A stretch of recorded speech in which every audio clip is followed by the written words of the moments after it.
Bonjour tout le monde. Je voudrais aujourd'hui évoquer avec vous les stades pulsionnels chez l'enfant. On rentre tout de suite dans le vif du sujet. L'enfant de 0 à 18 mois, donc jusqu'à 1 an et demi, il est dans le stade oral. Je pense que tout le monde comprend ce que c'est. Le stade oral, la tétée, le biberon, le pouce, bon. Alors, comment résoudre le stade oral? Eh bien, on résout le stade oral. Résoudre un stade, c'est-à-dire pouvoir passer au stade suivant en ayant résolu. Résoudre le stade oral, c'est par exemple arrêter de sucer son pouce, arrêter de vouloir boire au biberon. Euh, alors, vous avez des objets de fixation à cet âge-là qui vont être le doudou. Et ça, bon, c'est pas grave. Un doudou, ça peut se garder jusqu'à 6 ans. Mais ce stade oral concerne les zones érotogènes de l'enfant. Donc, première zone érotogène, c'est donc la bouche. La bouche. Quand un stade oral est mal résolu, qu'est-ce qui se passe à l'âge adulte? Eh bien, à l'âge adulte, ce sont des gens qui fument, qui boivent de l'alcool, ce sont des gens qui ont un problème avec tout ce qui est oral, ça peut être de l'hyperphagie, manger énormément, ça, tout ce qui concerne la bouche. D'accord? Ensuite, le stade sadicanal, qui est aussi un stade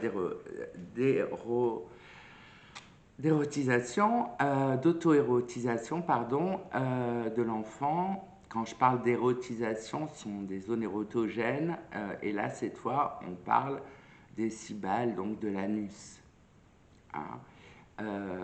Donc ce stade sadicanal, s'il est mal résolu, donnera plus tard des personnes qui ont par exemple une névrose obsessionnelle. Vous comprenez? Parce qu'en fait, le stade anal, je ne sais pas si vous avez... oui, vous connaissez. En fait, l'enfant doit apprendre à être propre et il y a une histoire de contrôle et de rétention. Soit je retiens mon caca quand maman veut que j'aille sur le pot et je fais dans la couche. Donc à la fois je fais de la rétention et je contrôle.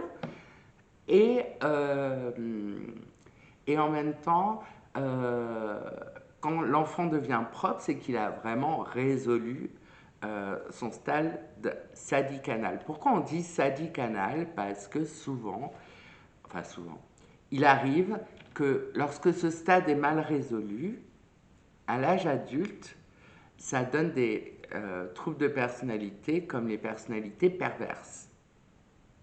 Vous comprenez? On en a parlé dans la vidéo perversion. Merci de jeter un coup d'œil si vous voulez avoir plus d'informations sur les perversions. Euh, Après le stade sadicanal, nous avons le stade phallique. Hein.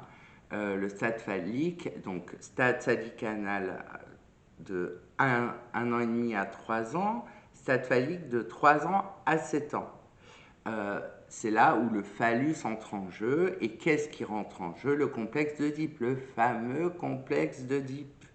Et quelle angoisse vient dans le complexe d'Oedipe?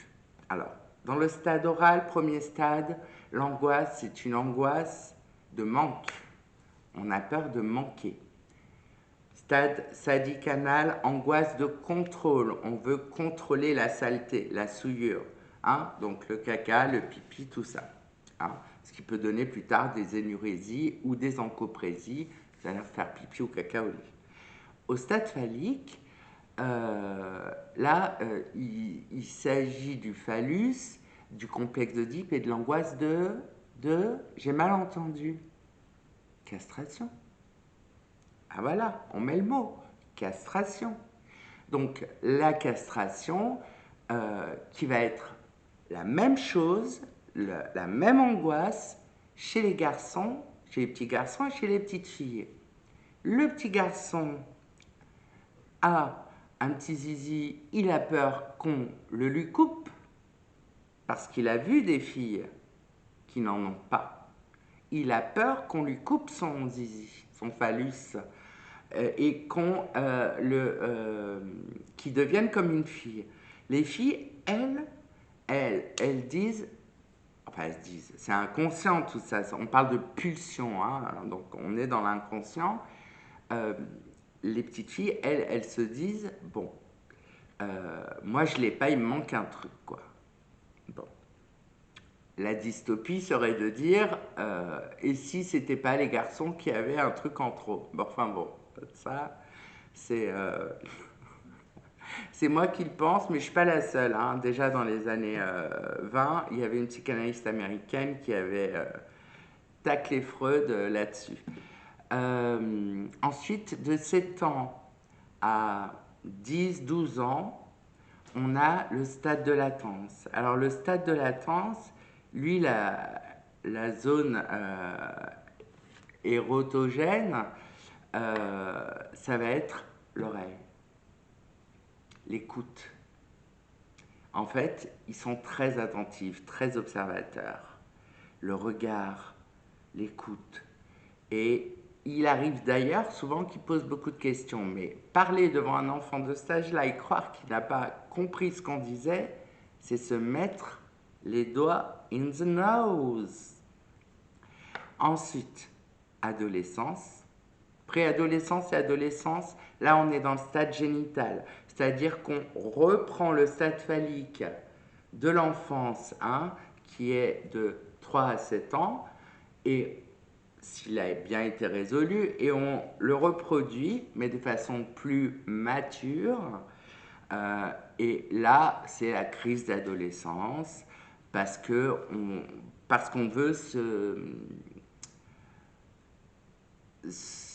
s'autonomiser en fait. Et souvent les filles sont assez timides à l'adolescence, ou alors garçons manqués.